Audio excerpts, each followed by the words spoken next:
tú eres merecedor de toda alabanza.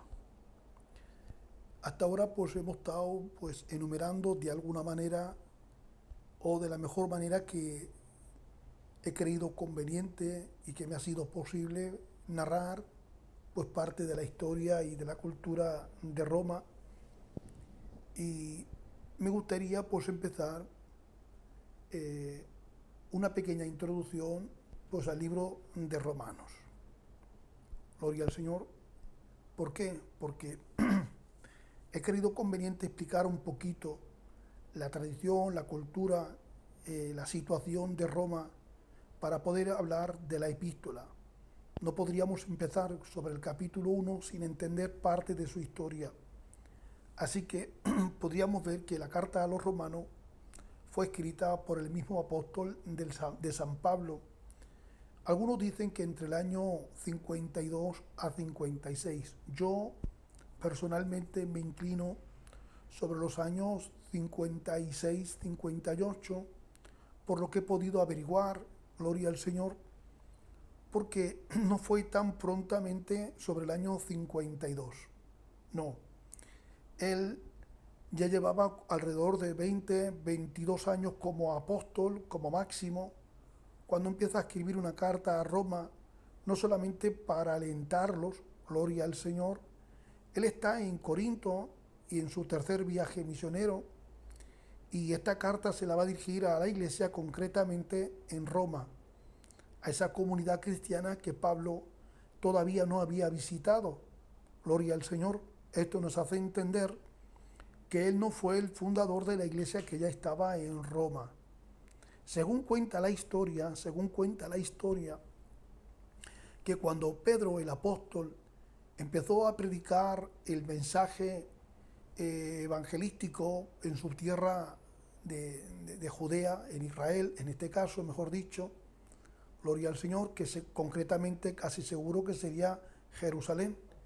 Y en uno de sus mensajes, pues se convirtieron alrededor de unas 3.000 personas, y vemos que en el aposento alto, cuando fueron visitados por el Espíritu Santo y empezaron a hablar en nuevas lenguas, un dialecto que ellos al presente no entendían, pero sí que llegaron a entender los judíos, gloria al Señor, que vivían en la diáspora, pero que viajaron a Jerusalén para celebrar la fiesta de la Pascua y hacer también los sacrificios como corresponde según la ley.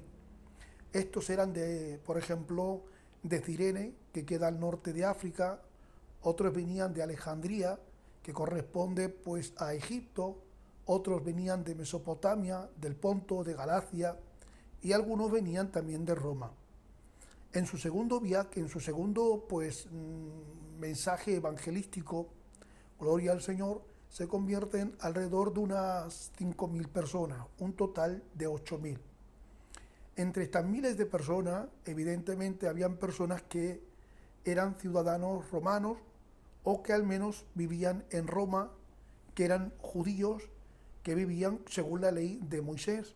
Ellos acudían constantemente a la sinagoga y venían al templo, gloria al Señor, como está prescrito, pero que cuando escucharon las buenas nuevas del Evangelio se convirtieron. Decir que el judaísmo dejó el judaísmo como tal para convertirse al cristianismo, bueno, nosotros lo que queremos decir es que aunque la palabra cristiano aún no estaba en vigor, gloria al Señor, empleamos la palabra cristianismo, aunque no se llegó a considerar ni tampoco llamar cristianismo, sino que esto fue con el tiempo y se tardó bastante en llamarse así. Se le llamaban los del camino, gloria al Señor. Y claro, en esta supuesta nueva religión o ideas, gloria al Señor, pues de cambio, por ejemplo, dejaron de frecuentar las sinagogas para reunirse en casa. Y esto no fue de la noche a la mañana. Esto fue gracias a la inclusión, gloria al Señor, de los gentiles. A medida que pasaron el tiempo y a medida que iban incluyéndose cada vez más los miembros conocidos como los Goy, que son los no judíos, gentiles, gloria al Señor, de diversas nacionalidades, vieron conveniente de dejar de frecuentar la sinagoga para reunirse los domingos en las casas. Y así tenían en común el repartimiento del pan, gloria al Señor, y como también Cristo había resucitado el domingo, pues era una de esas pretensiones el mero hecho de congregarse los domingos para poder hablar acerca de la muerte y de la resurrección de Jesús. Gloria al Señor. Ahora, claro, vemos que la carta a los romanos, yo creo personalmente que fue escrita alrededor del año 56-58. Gloria al Señor. Cuando Pablo estaba en Corinto, y esto fue durante su tercer viaje misionero. Esta carta va dirigida no como cuando escribe una carta circular a la iglesia, o mejor dicho, a las iglesias que están en Galacia, que eran unas iglesias que estaban en semicírculo, gloria al Señor, donde habían bastantes iglesias que él había fundado, y que esta carta a los Gálatas iban a ser dirigida en toda Galacia. Aquí concretamente se dirige a una iglesia que está en Roma, o mejor dicho, a una comunidad cristiana que Pablo no había visitado por aquel tiempo entonces, pero que él era consciente de la gran reputación de esta comunidad cristiana. La iglesia estaba formada tanto por judíos y tanto por gentiles. Gentiles convertidos, claro, eran prosélitos, convertidos al cristianismo. Lo que esto llegaba a generar, pues, grandes tensiones culturales y teológicas debido a las grandes diferencias en cuanto a la observancia de la ley y de la fe en Cristo. Roma, como capital de lo que es el imperio, el epicentro político, cultural y religioso del mundo antiguo, esto de alguna manera llegaba a influir en las experiencias de los propios cristianos, quienes enfrentaban persecución social y doctrinal. El objetivo del apóstol San Pablo, cuando escribe su carta, era presentar de alguna manera una gran exposición sistemática de lo que es el Evangelio, y de esta manera poder destacar lo que es la justificación por la fe, la universalidad del pecado, la gracia de Dios y la unidad en Cristo. Pablo buscaba preparar el camino para una futura visita y de recibir apoyo a su misión a España. ¿Por qué? Porque Pablo tenía en mente viajar a España, gloria al Señor, o al menos por toda Europa y llegar a España. Pero en ese momento de escribirle, Pablo no anda bien económicamente, tampoco anda muy bien de salud, y no es que estuviera pues con muchos ánimos. Entonces, ¿qué ocurre? Que él, para llegar a España, tenía que transitar primeramente por Roma, y él, siendo consciente que en Roma hay una comunidad cristiana, les escribe. Gloria al Señor. Entre muchas de las causas, una de las causas principales es para solicitar ayuda económica, hospedaje, sustento, gloria al Señor, y poder descansar para luego partir desde Roma hacia España.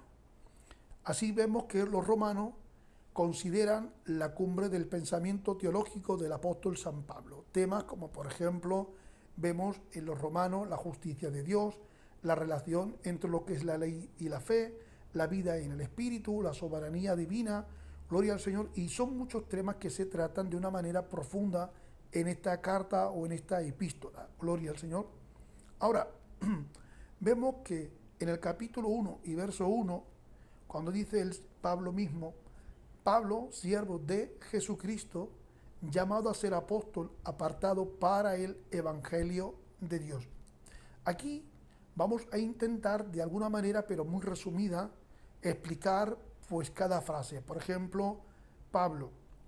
El nombre de Pablo era muy común en la cultura grecorromana, ya que significaba también Pablo pequeño o humilde.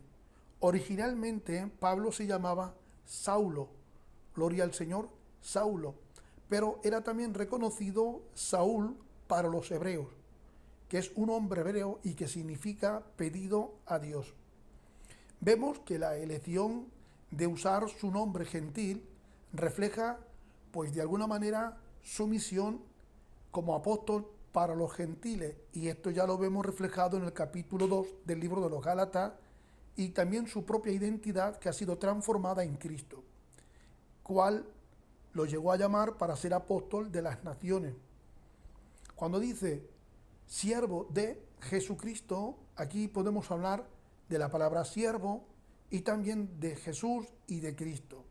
Cuando hablamos de siervo o cuando él expresa que él es un siervo de Jesucristo, la palabra siervo creo que del griego es doulos, doulos o doulus, no recuerdo muy bien, y esto pues de alguna manera está denotando o está enfatizando al siervo como esclavo, pero,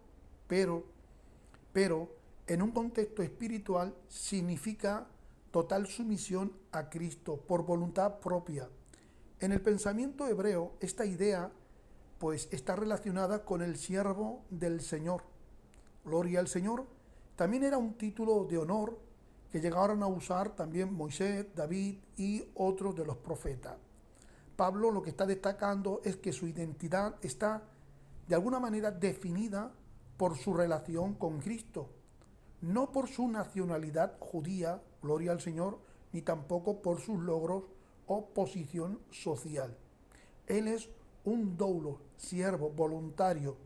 Es como cuando, por ejemplo, aquel capataz que tiene siervos que son esclavos también, aquellos diáconos, diaconía que sirven, y resulta que llega un momento determinado donde se le quiere dar la libertad.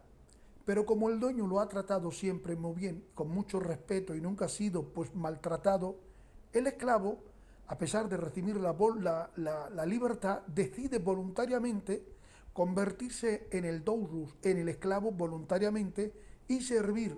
Pues Cristo, cuando toma naturaleza humana, que es el verbo, gloria al Señor, en la condición humana, él voluntariamente se sujeta a la voluntad del Padre, haciéndose el doulos, sirviendo voluntariamente, sin que nadie le obliga. Ahora, cuando dice llamado a ser apóstol, la palabra apóstol del griego es apóstolos, y el término que se utiliza aquí para ser llamado está implicando una acción directa de Dios. Lo que podríamos llamar es una determinación y una acción divina. Dios fue quien escogió a Pablo. Esto está subrayando que su apostolado no es por méritos humanos, sino por la propia voluntad divina, como Gálatas capítulo 1 y verso 1.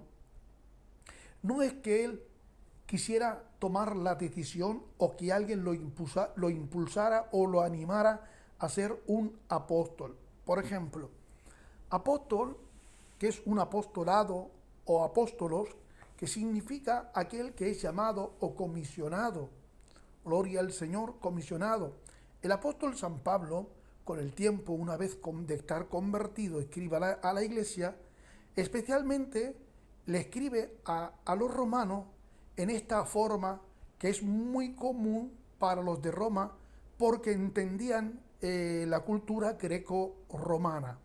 Como aún estaba imperando lo que es el imperio de Roma, Pablo le habla de acuerdo a esa cultura.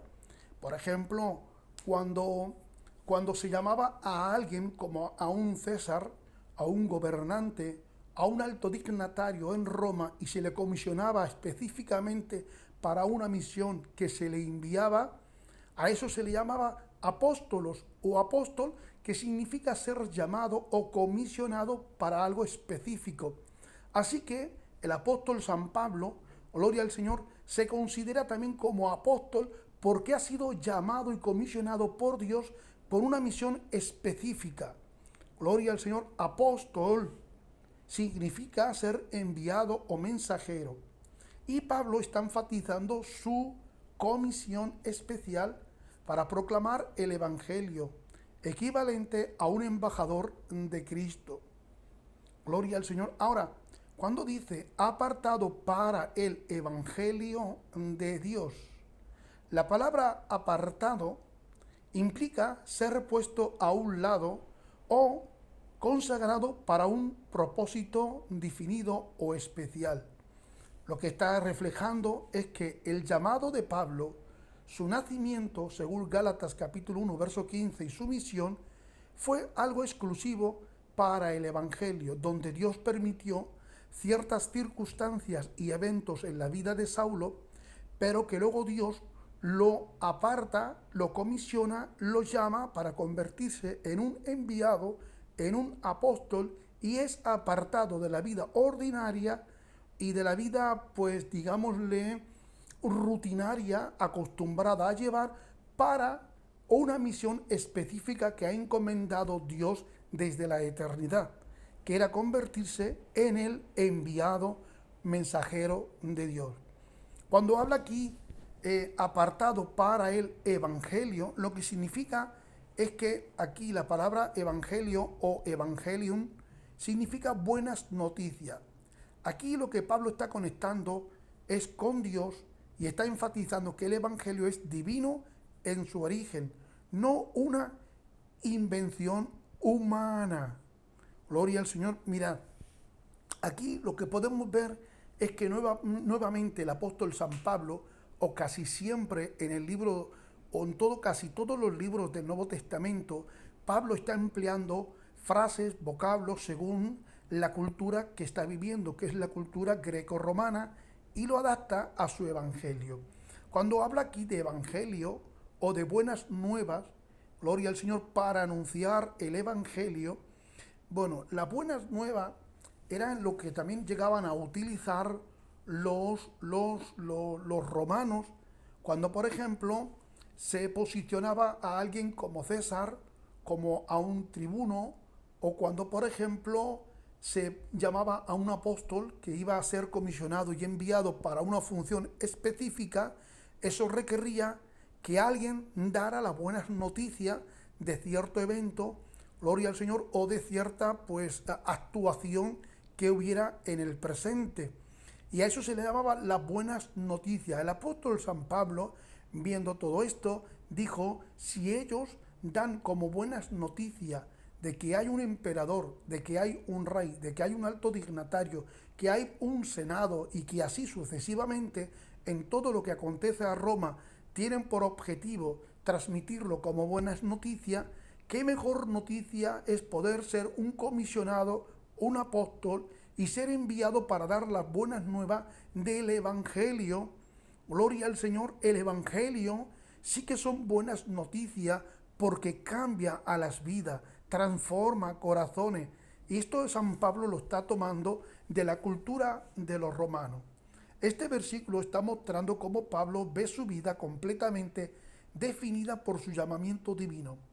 Es siervo, apóstol y proclamador del evangelio, funciones que reflejan su total integridad o una entrega a Dios. Amén. Ahora, miremos lo que dice el verso 2. Dice que él había prometido antes por sus profetas en las Santas Escrituras.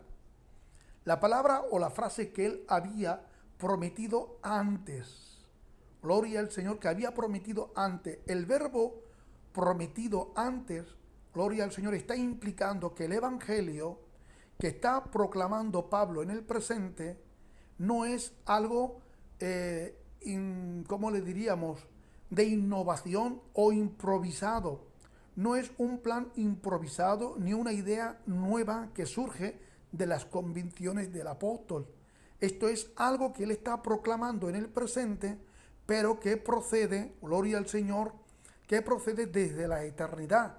Porque él dice el evangelio que había prometido antes. Está dando a entender que desde la eternidad Dios había ya decidido anunciar estas buenas noticias. A medida que él se iba revelando progresivamente en la historia con el hombre, siempre iba dando buenas noticias concerniente a la voluntad de Dios para el hombre. Esto podríamos decir que se refuerza con la continuidad del Antiguo Testamento y el Evangelio de Cristo. Por ejemplo, vemos que los profetas, a partir de Abraham, Isaac, Jacob, Elías, Moisés, y así sucesivamente, desde el Génesis hasta Malaquías, están anunciando unas buenas noticias y también están profetizando el advenimiento de un gran Mesías que tenía que venir para libertar a Israel y cumplir el deseo profundo que tenían en los corazones los judíos de poder heredar una tierra. Gloria al Señor. Ahora, claro, cuando aparecen las buenas noticias, las buenas noticias no es una improvisación, no es una invención. Las buenas noticias del Evangelio es la continuidad, gloria al Señor, de lo que estaban ya proclamando los profetas desde antaño. Todo lo que se estaba registrando desde Génesis hasta Malaquía eran las noticias y la preparación del Mesías. Y el nuevo el Evangelio que se está predicando por medio del apóstol y por otros apóstoles, no es otra cosa que continuar de donde se terminó, de donde se dejó. Gloria al Señor, que es Malaquía, y empiezan a continuar de las profecías mesiánicas como cumplimiento en Cristo. Por eso es que esto llega pues a expresarlo San Pablo, y vemos que es una continuidad entre el Antiguo Testamento y el Evangelio de Cristo, para mostrar que la salvación a través de Jesús es el cumplimiento del plan redentor de Dios. Por sus profetas, cuando dice él por sus profetas, Pablo lo que está destacando que los profetas, como le he estado comentando, del Antiguo Testamento, ellos sí que fueron instrumentos de Dios para poder anunciar lo que es el Evangelio de una manera anticipada. Textos como por ejemplo Isaías capítulo 53, que habla de Cristo, varón de dolor, experimentado en el quebranto como el siervo sufriente, y que se gozó cuando vio luz, porque está hablando de la resurrección. Y luego Jeremías capítulo 31, versos 31 y 34, que está hablando acerca del nuevo pacto.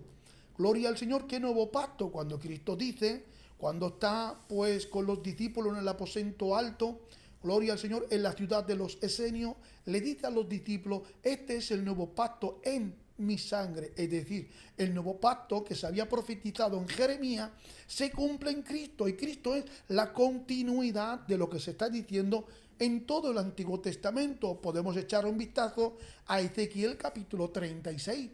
Estos son ejemplos claros de las profecías que van relacionadas con la obra redentora de Cristo. Y esto no podemos ocultarlo. Gloria al Señor, es algo que la misma Biblia lo está revelando. La mención de los profetas está conectando el Evangelio con las promesas mesiánicas, estableciendo autoridad y continuidad teológica.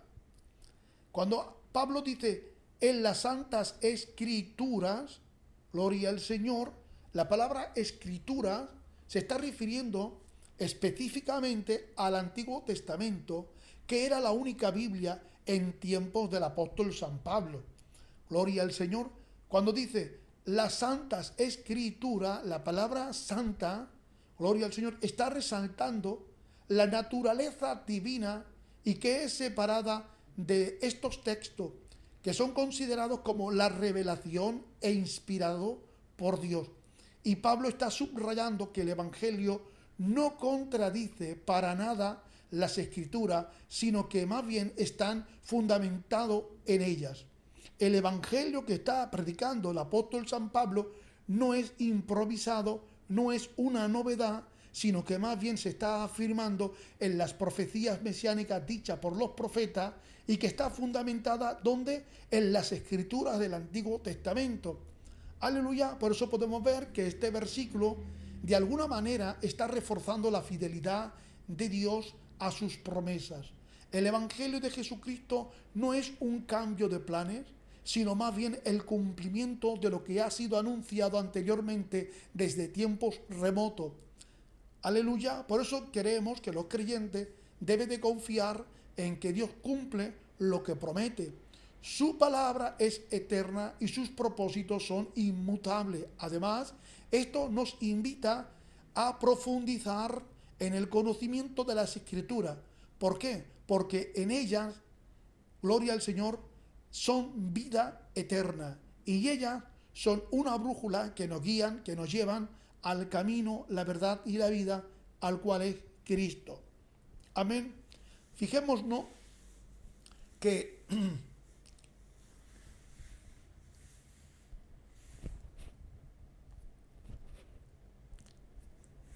el apóstol San Pablo, cuando dice en el verso 3, gloria al Señor, dice acerca de su Hijo, nuestro Señor Jesucristo, que era del linaje de David según la carne. Acerca de su Hijo. Cristo, pues como el centro del Evangelio, aleluya, la frase acerca de su Hijo está indicando que el Evangelio tiene como tema principal a Jesús, el Hijo de Dios. Y esto el apóstol San Pablo lo está, digamos, haciendo que sobresalga en sus escritos, y de alguna manera parece ser como que lo subraya, que el mensaje no es simplemente un sistema ético o filosófico, sino que es una persona divina y su obra redentora. Cuando habla de hijo, está enfatizando la relación única entre Jesús y el Padre. De esta manera lo que está haciendo Pablo es reflejar su divinidad. Aunque todos los creyentes somos hijos de Dios por adopción, como dice él mismo en Romanos capítulo 8 y verso 15, nosotros hemos sido adoptados.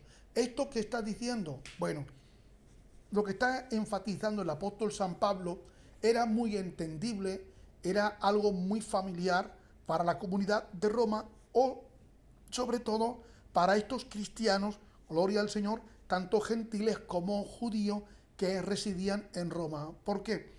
Porque, por ejemplo, cuando un matrimonio pues romano, la mujer había concebido un hijo, y por ciertas circunstancias de que, por ejemplo, el marido era un general o estaba en la guerra y se había demorado en llegar a casa, y, y la mujer había concebido, cuando llega el marido al enterarse de que ya tenía un hijo, gloria al Señor, pues sospechaba de que fuese su hijo.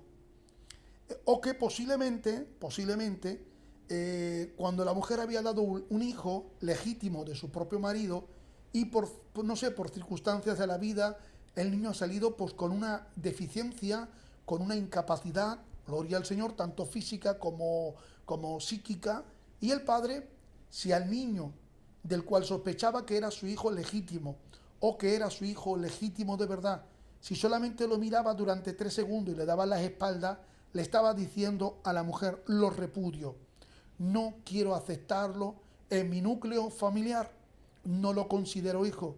Si la mujer se lo queda, era considerado como un bastardo porque no tenía la aprobación del padre. Y el padre pues tenía varios motivos: o porque era un avaro y no quería compartir su patrimonio con el hijo como legado, y quería él morir con sus riquezas, gloria al Señor, o porque había considerado que otro tendría que ser pues el que llevara el legado del patrimonio del padre.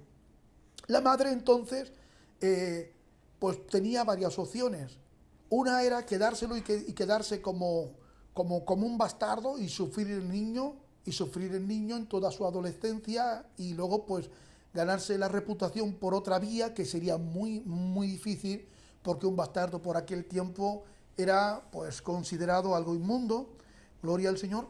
O que la madre, lo más factible como norma general, era tirarlo a la basura o darlo en adopción, gloria al Señor. Ahora, esto era algo muy común.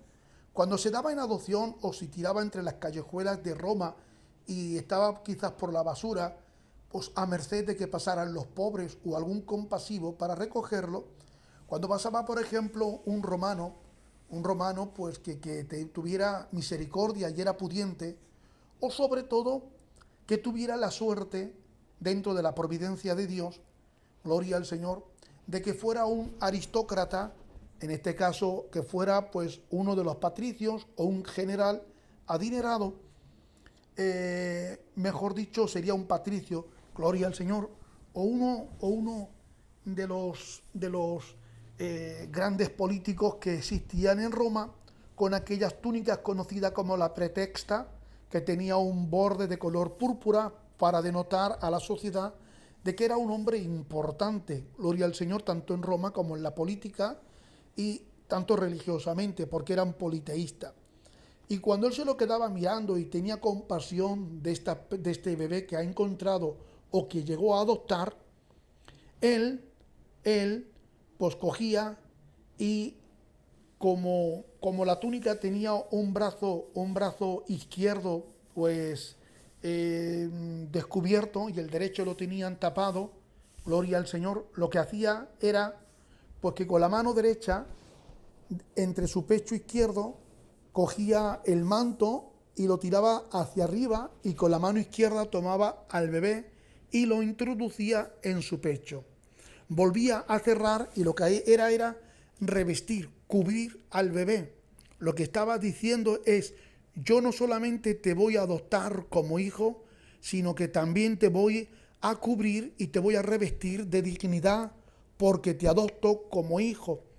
Pablo lo que está aquí enfatizando que nosotros éramos como estos bebés repudiados, que estábamos con el defecto del pecado, con la anomalía, que estábamos muertos en nuestros delitos y pecados, destituidos de la gloria del Señor, pero que aquel Cristo, que es el Curios, el Señor que gobierna, gloria al Señor, no solamente a la humanidad, sino a todo el universo, Él de su propio pecho, gloria al Señor, nos introdujo para revestirnos de santidad posicional, para revestirnos de autoridad y adoptándonos como hijos.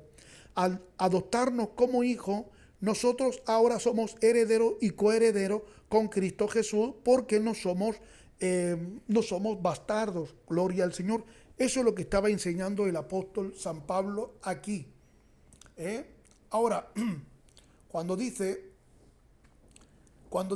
Señor, hablando Señor, que está hablando del Curios, este término era usado en el Antiguo Testamento para referirse a Yahvé, que es nuestro Dios, para aplicarlo a Jesús, afirmando su soberanía y también su divinidad. Además, Señor era un título muy reconocido tanto por judíos como por gentiles, y de esta manera subraya la autoridad universal de Cristo. Gloria al Señor. Ahora, Jesús. La palabra Jesús o Jesús, gloria al Señor, su nombre humano significa Yahvé salva, como bien dice Mateo capítulo 1, verso 21. Esto conecta su humanidad con su misión de redimir a los pecadores. Cristo o Christos viene de un término griego que es Masiach o Mesías, que significa ungido, para resaltar que Jesús no solamente es el ungido, sino que es el cumplimiento de las profecías mesiánicas que se mencionan en todo el Antiguo Testamento. Gloria al Señor, que Él era linaje de David, según la carne, de David según la carne. Tenemos que decir que la humanidad de Cristo, cuando Pablo recalca que Jesús, aunque era divino, porque fue la segunda persona de la triunidad, gloria al Señor, el verbo que tomó naturaleza humana, al tomar naturaleza humana, gloria al Señor, Él no dejó de ser divino, seguía con todas las prerrogativas de ser Dios, gloria al Señor, que Él era linaje de David, según la carne, de David según la carne. Tenemos que decir que la humanidad de Cristo, cuando Pablo recalca que Jesús, aunque era divino, porque fue la segunda persona de la triunidad, gloria al Señor, el verbo que tomó naturaleza humana, al tomar naturaleza humana, gloria al Señor, Él no dejó de ser divino, seguía con todas las prerrogativas de ser Dios, con todos los atributos incomunicables. Él era omnisciente, Él era omnipresente, Él era omnisciente, Él, hermanos queridos, eterno, soberano, inmutable, etcétera, etcétera, etcétera, etcétera. Sin embargo, cuando toma naturaleza humana, en la condición humana, Él está limitado tanto al tiempo como al espacio, mientras por otra parte su divinidad es omnipresente. Él llegó a participar plenamente de la humanidad cuando nace en el linaje de David. Gloria al Señor. Claro, Él es Hijo eterno. Gloria al Señor. Él es Hijo eterno, porque Dios es Padre eterno. Y no se podría ser Padre eterno si no tiene un Hijo eternamente. Lo que ocurre que según Gálatas capítulo 4 y verso 4, vino en el cumplimiento establecido por Dios que había determinado para que ese Hijo eterno, en la condición espíritu o como condición de verbo, tomase en el tiempo, en el cronos del hombre, la manifestación del verbo del Hijo Eterno en la condición humana, que tomara un aspecto diferente a lo divino como era. Entonces tomó la apariencia humana, y en esta condición humana, evidentemente, no hubo una adopción para ser llamado hijo, sino que hubo un engendramiento en el vientre de María, pero por obra del Espíritu Santo. Claro, hablar acerca de la concepción virginal del Señor Jesús, hermanos queridos, es un atrevimiento muy grande.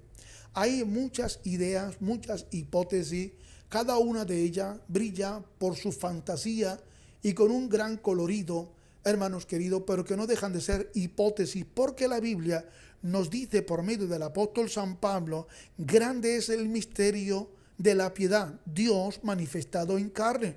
Es un misterio que aún no se ha querido resolver, o que Dios no le plació en resolverlo. ¿Por qué?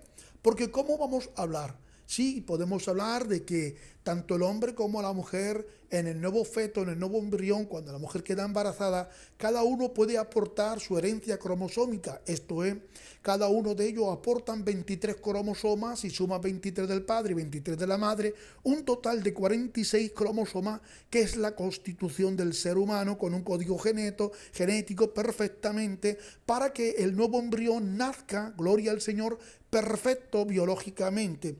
Claro está que si la madre, en este caso que es María, aporta los 23 cromosomas, y si la Biblia dijera que Jesús fue medio humano y todo Dios, sería factible porque no tuvo padre terreno.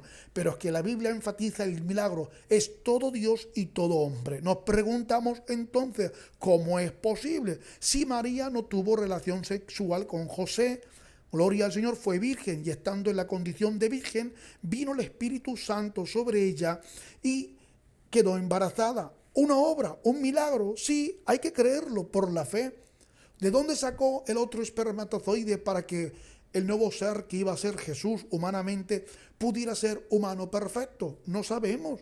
Es un milagro. Posiblemente, como muchos argumentan, posiblemente Dios, pues de alguna manera, pudo cambiar uno de los alosomas de María X para convertirlo en Y, que corresponde a un varón, y de ella misma, de su propia célula, pudo fecundarse y hacer el milagro. Pudo ser, para Dios no hay nada imposible, ¿no?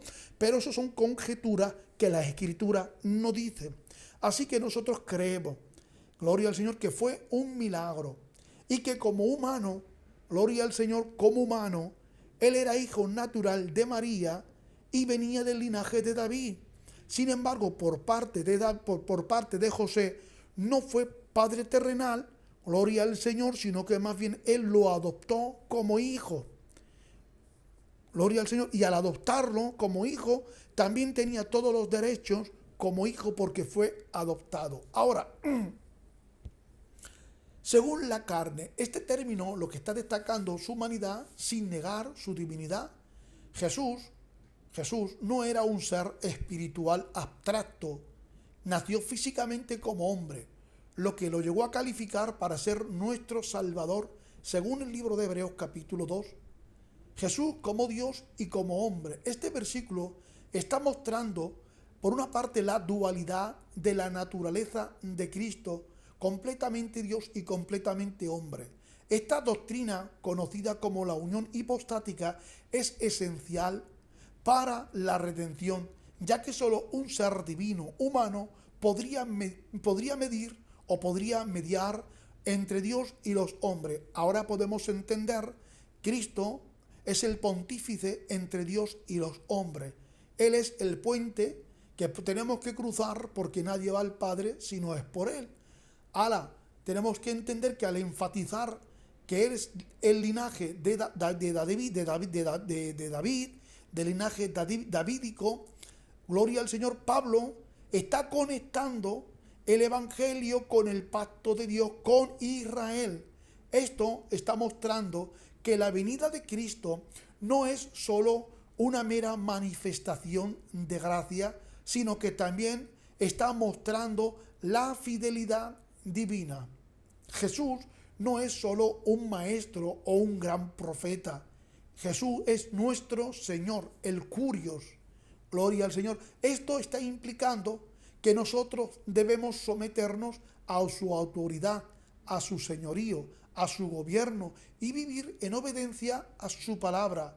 La humanidad de Cristo nos recuerda que Él entiende nuestras debilidades, como dice el autor de los Hebreos capítulo 4 y verso 15, que no tenemos un sumo sacerdote que no se pueda compadecer de nuestras debilidades, uno que fue tentado en todo, pero sin el pecado. ¿Podemos acudir a Él con confianza? Sí, sabiendo que Él intercede por nuestros pecados, gloria al Señor, y que intercede por nosotros como nuestro sumo sacerdote perfecto, claro que sí. Su divinidad está garantizando que las promesas de la salvación son seguras y eternas. Gloria al Señor. Ahora, miremos por un momento en lo que el apóstol San Pablo quiere enseñar a la iglesia, y sobre todo a la iglesia que está en Roma. Amén. Claro, yo te lo estoy explicando así a vista de pájaro y muy ligero, y hay que entender pues que esto no es fácil de digerirlo. Primeramente hay que entenderlo para luego poder pues comprenderlo y luego poder desarrollarlo. Porque a veces necesitamos la iluminación del Espíritu Santo para entender ciertos temas. Uno a veces lo llega a concebir, pero luego no sabe poder explicarlo. Gloria al Señor. Uno a veces, pues por mucho que se lo explique a otra persona, no es el momento, quizás no recibe la luz, pero cuando uno tiene la necesidad imperante de querer saber más de Cristo y de Dios y de su voluntad, mediante la palabra, claro está, cuando das lugar al Espíritu Santo que intervenga, el Espíritu Santo es el que ilumina y podemos, por medio de la iluminación, entender, gloria al Señor, lo que es la voluntad del Señor para nuestra vida. Así que no es fácil. Cuando dice que él es linaje de Jesús, podríamos preguntarle, ¿pero él era linaje de María o de José? Ahora bien, aquí surgen varias preguntas sobre quién desciende de Jesús, de María o de José, ya que el texto dice que es del linaje de David.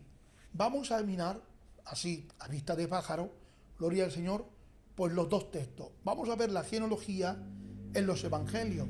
Y vemos que, por ejemplo, en los evangelios podemos encontrar dos genealogías muy bien descritas que tocan acerca de Jesús. Una, por ejemplo, en el Evangelio de Mateo capítulo 1 y otra que aparece en el Evangelio de Lucas capítulo 3. Ambas genealogías trazan a Jesús a través de David, pero de una manera muy, muy diferente. Por ejemplo, en Mateo, en esta genealogía, sigue a José, el cual es esposo de María, y la presenta como una línea real, marcando la conexión de Jesús con el trono de David a través de José. Aunque José no es el padre biológico de Jesús, esta genealogía se llega a utilizar para indicar el derecho legal de Jesús a ser considerado descendiente de David. Por otra parte, vemos que en Lucas capítulo 3, en esta genealogía, se presenta la línea de María en vez de la de José. María, la madre de Jesús. Aunque Lucas pues llega a rastrear a través de José en la tradición judía, ya que el nombre del padre legal es el que se llega a registrar en la sinagoga, o mejor dicho, en las genealogías. Gloria al Señor.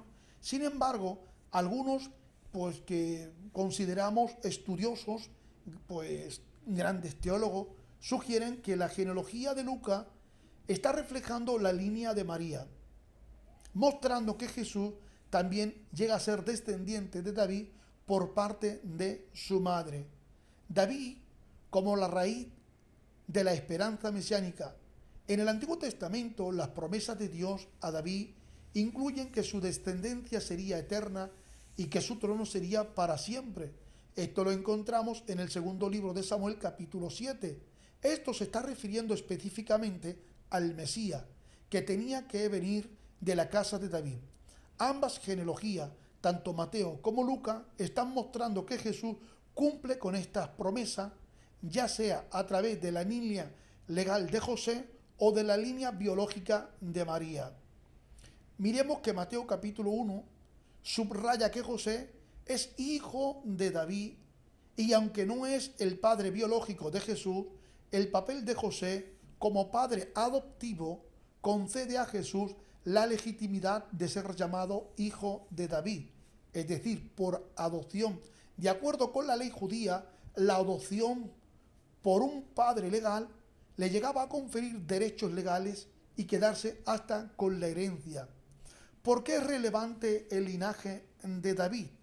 Bueno, pues podríamos decir que la genealogía de Jesús es esencial para poder confirmar su identidad como el Mesías prometido. En su contexto judío, el Mesías debía de ser un descendiente directo de David. Y esta conexión con el linaje real llega a validar las reclamaciones mesiánicas de Jesús.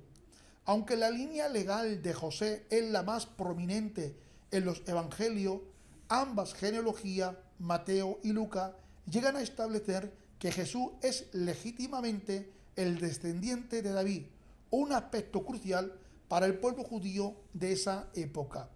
Para los judíos de la época, la afirmación de que Jesús es el linaje de David era algo muy esencial para poder llegar a reconocerlo como el verdadero Mesías. El Mesías no solo debía cumplir con las promesas de la redención, sino también con la genealogía establecida por las Escrituras. La genealogía de Jesús está mostrando que Él es el legítimo heredero del trono de David, pero que al mismo tiempo introduce el concepto de un reino que no es terrenal, sino que más bien espiritual y es eterno. Digamos que para los gentiles el linaje de David también tiene unas implicaciones para los gentiles, ya que de esta manera está mostrando que la salvación que se ofrecía por Cristo no es solamente para los judíos, sino que también culminaba, gloria al Señor, con las promesas de Dios para todas las naciones. Jesús, al ser el Mesías, está inaugurando un reino universal que llega a trascender las barreras étnicas y nacionales. En Romanos, capítulo 1 y verso 3, se llega a establecer que Jesús es del linaje de David, no lo que cumplen con las expectativas mesiánicas del Antiguo Testamento. La referencia a la carne está subrayando a la humanidad de Jesús, quien, aunque divino, también comparte una genealogía humana que lo conecta con la historia de Israel y con las promesas de Dios.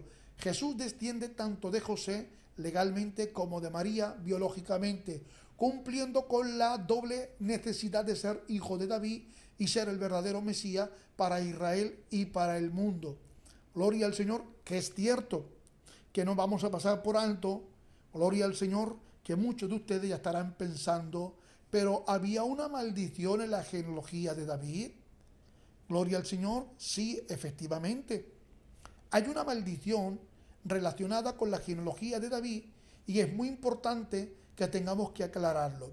Cuando se discute o se habla acerca del linaje de Jesús, esta maldición se encuentra en el libro de Jeremías, capítulo 22 y verso 30, y juega un papel muy importante en la comprensión de la genealogía de Jesús, especialmente si nosotros llegamos a considerar que el Evangelio de Mateo llega a presentar a Jesús como el descendiente de David por medio de José, su padre, que es adoptivo. Vayamos a Jeremías capítulo 22 y verso 30, que dice: así ha dicho Jehová, escribe este hombre como si estuviera sin hijo, varón que no prospere en su día, porque ninguno de su descendencia será prosperado, ni se sentará sobre el trono de David, ni reinará más en Judá. Este versículo está profetizado que el rey Jeconías, o también conocido como Conías, desciende directamente de David y sería maldito, y también su descendencia no sería capaz de ocupar el trono de David. Jeconías, tenemos que entender que fue el último rey de la tribu de Judá antes del exilio babilónico, Gloria al Señor.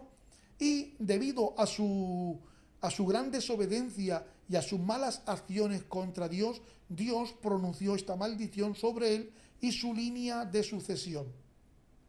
¿Qué implica esta maldición para la genealogía de Jesús? Bueno, pues primero tenemos que ver que Jeconías y la maldición es uno de los descendientes de David, y según la genealogía de Mateo, Jesús desciende de él a través de José, el cual es hijo de Jacob, y Jacob es hijo de Matatías, que pertenece a la línea de Jeconías. Sin embargo, la maldición de Jeremías está implicando que ninguno de los descendientes de Jeconías podría reinar en el trono de David. Entonces, si esto es así, ¿cómo podemos hallar la solución? Si Jesús humanamente desciende también de David. Aleluya. Bueno, pues tenemos que ver una solución teológica. Jesús no era hijo biológico de José, sino que, como sabemos, fue concebido por el Espíritu Santo. Así Jesús, aunque legalmente era hijo de José porque fue adoptado, no estaba sujeto a la maldición de Jeconías, ya que su paternidad biológica provenía de María y no de José. Por otra parte, vemos que la genealogía en Lucas capítulo 3 está ofreciendo una genealogía muy diferente, que aunque también conecta a Jesús con David, lo hace a través de Natán, el hijo de David, en vez de Salomón, el cual es el más directo de Jeconías. Por otra parte, esta genealogía, aunque se presenta como la de José, algunos estudiosos sostienen que en realidad lo que está reflejando es la línea de María, ya que Lucas está preocupado por mostrar a Jesús como el Hijo de Dios y como el cumplimiento de las promesas que el Mesías vendría de la casa de David. Aunque Jesús no es hijo biológico de José, su adopción legal por parte de José le llegaron a otorgar el derecho de la descendencia davídica legalmente, como vemos en Mateo capítulo 1, verso 1 y 16. A través de este acto de llegar a adoptarlo, es decir, por medio de la adopción, Jesús puede reclamar el título de hijo de David sin estar directamente sujeto a la maldición. Además, como Jesús es hijo de María, quien también ella es descendiente directa de David, según Lucas capítulo 3, él es biológicamente un descendiente legítimo de David, sin que la maldición de Jeconías le afecte en su herencia. Gloria al Señor. Por otra parte, la maldición de Jeremías 22 era específica para los descendientes de Jeconías, no para toda la casa de David, como muchos han querido sugerir. Esto significa que si bien Jeconías y sus hijos fueron descalificados para ocupar el trono, la línea de David no quedó completamente anulada para la venida del Mesías.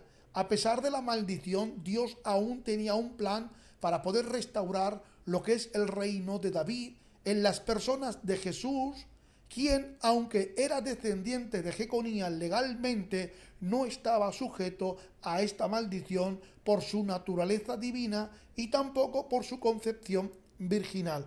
Ahora entendemos por qué el Espíritu Santo hizo un milagro, gloria al Señor, en el vientre de María, para que José no fuera el padre biológico de Jesús y así no le alcanzase la maldición.